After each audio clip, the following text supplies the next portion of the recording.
Four wheeler और two wheeler के लिए मोटर पार्ट्स बनाती है और बहुत सारे जो सब्सिडियरी पार्ट्स है उसका प्रोडक्शन सोना कॉमस्टार करती है, चाहे वो बड़ी कंपनी बीएमडब्ल्यू हो, मारुति हो या और जो दूसरी टोयोटा हो, होंडा हो, सबके लिए आप जिसका भी नाम लें सबके लिए वो पार्ट्स बनाती है सोना कॉमस्टार। और जो ऑटोमोबाइल सेक्टर्स है उसका तो आप देख ही रहे हैं कि क्या मार्केट कैप है वर्ल्ड वाइड। हालांकि अभी ऑटोमोबाइल थोड़ा सा एक कह सकते हैं कि संक्रमण के दौर से गुजर रहा है या उसमें चेंजेस बहुत आ रहे हैं।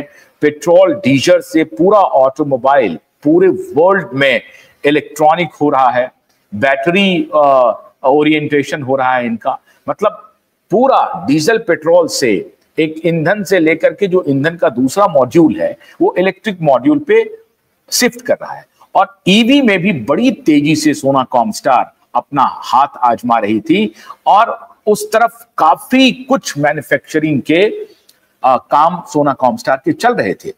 व्यक्तिगत लाइफ भले ही कुछ हो संजय कपूर की, आप कह सकते हैं कि संजय कपूर ने 3 शादियां की या व्यक्तिगत लाइफ में उनका काफी उथल पुथल रहा, पारिवारिक जीवन उस तरह से नहीं दिख रहा है जितना सामने से लगता है कि उनका होगा, वैसा नहीं है। काफी उथल पुथल भरी जिंदगी रही उनकी व्यक्तिगत, लेकिन जो प्रोफेशनल लाइफ थी संजय कपूर की वो अनप्रेसिडेंटेड थी। और ये जो उनका व्यक्तिगत लाइफ था उसका प्रभाव उनकी कंपनी पर बिल्कुल भी उस तरह से नहीं पड़ा। तो ये आप कह सकते हैं कि संजय कपूर का जो प्रोफेशनल या जो बिजनेस एक्यूमेन है वो बहुत सॉलिड था और इस मामले में संजय कपूर बहुत ही स्मार्ट थे और एक बिजनेस विजार्ड के रूप में भारत में तो कम से कम लोग उन्हें जानते हैं। ऐसे ही किसी को अमेरिकी नागरिकता नहीं मिली और एक बिजनेसमैन के रूप में नागरिकता अमेरिका की है।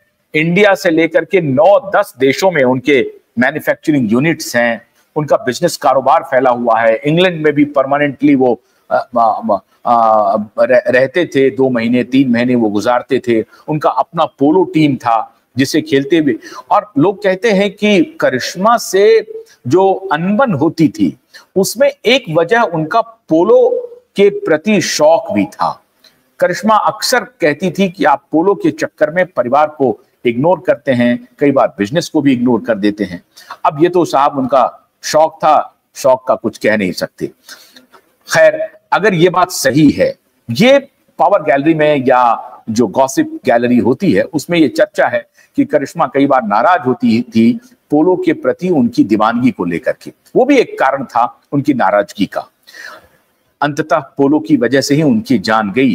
काश वो पोलो खेल नहीं रहे होते उस मैदान पर और मधुमक्खी को वो नहीं निगलते तो शायद वो आज जिंदा होते, क्योंकि ये मौत एक प्रकार से आकस्मिक मौत ही आप कह सकते हैं। ये स्वाभाविक मृत्यु नहीं है या उन्होंने अपनी जिंदगी पूरी जी ली, ऐसी बात नहीं है। 53 वर्ष की आयु में उनका निधन हुआ है तो ये निश्चित रूप से अस्वाभाविक मौत है।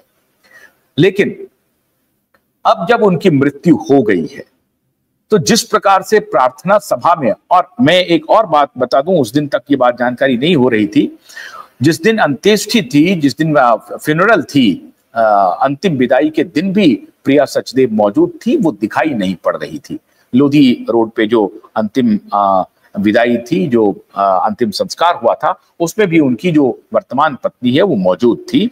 भले ही ये और बात है कि करिश्मा पूरी हिम्मत के साथ अंतिम विदाई में अपने पति के लिए बहुत कुछ किया, अनप्रेसिडेंटेड था ये, सारे लोगों ने देखा। और एक प्रिया से इस हिसाब से कि मैं दूसरी पत्नी हूं, आप तीसरी पत्नी हो, तो वो एक बड़े होने का फर्ज भी शायद निभा रही थी करिश्मा।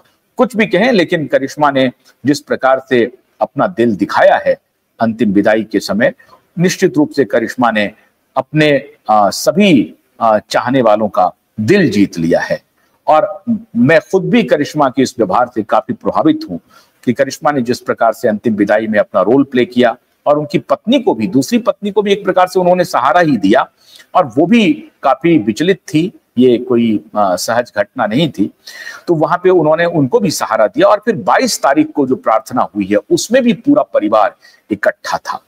अब सवाल उठता है कि ये जो इकट्ठा परिवार है उसमें विरासत को लेकर के, संपत्ति को लेकर के एका बनी रहेगी मैं तो यही चाहता हूं कि पूरे परिवार में एका बनी रहे, क्योंकि पैसे की कोई कमी नहीं है।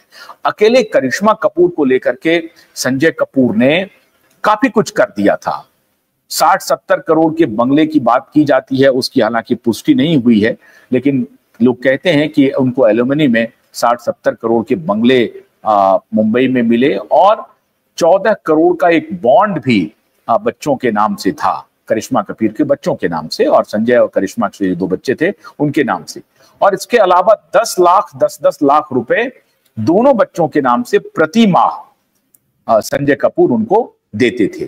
तो 20 लाख रुपए कम पैसे नहीं होते हैं प्रत्येक माह दोनों बच्चों के लिए। तो करिश्मा के बच्चों के भविष्य के लिए संजय कपूर ने अपने तरफ से कोई कमी नहीं छोड़ी थी, और वो पूरी की पूरी जिम्मेदारी निभा के गए थे। तो उस हिसाब से करिश्मा को कोई शिकायत नहीं थी कि बच्चों को लेकर के संजय ने कोई धोखेबाजी की या संजय ने कोई ध्यान नहीं दिया।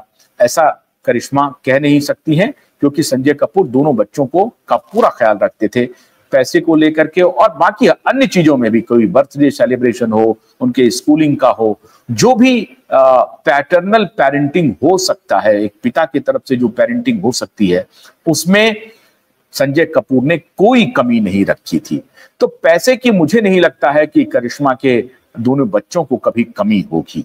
अब करिश्मा के जो बेटे हैं और संजय के जो बेटे हैं कियान, वो अभी बालिग नहीं है, 18 वर्ष उनकी आयु नहीं हुई है। बेटी की आयु 20 वर्ष हो गई है समायरा की।